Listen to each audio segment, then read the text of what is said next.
And then I'm just going to talk about how powerful my dad was in my life.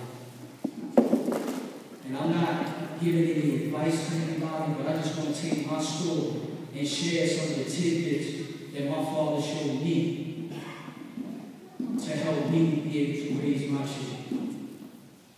I grew up in Baltimore City. I grew up in Fulton Avenue. That's one of, I know a lot of y'all seen the television show The Wire.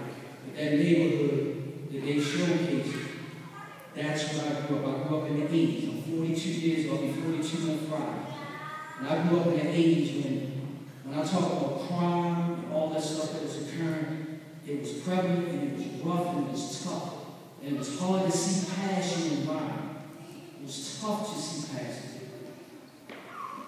But my father was a Marine, still living. Marine, Vietnam vet, and a warden in the prison.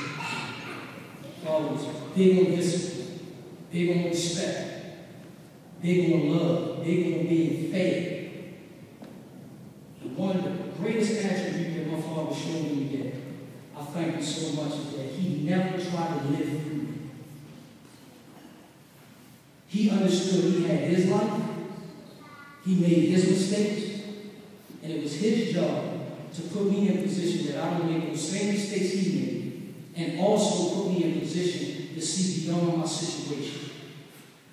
He was always telling me the truth. He never put himself on a pedestal. He never talked about his accolades.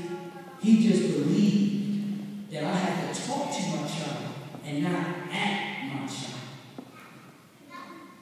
Tell my child the truth of what's going on, because when he comes in the real world, he has to face real life situations.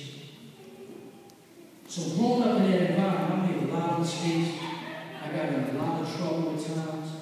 But I always had that ammunition in my dad. My dad was the only man in our neighborhood.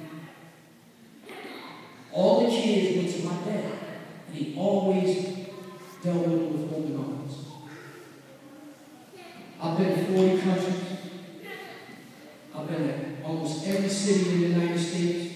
I've met almost every influential person you could ever imagine. But nobody matches mine. No man. He's my hero. And young people, I need you to understand. Your dad, your mom, they are your heroes. Sometimes they're going to get on your nerves. Sometimes you're not going to understand why they discipline you and take you.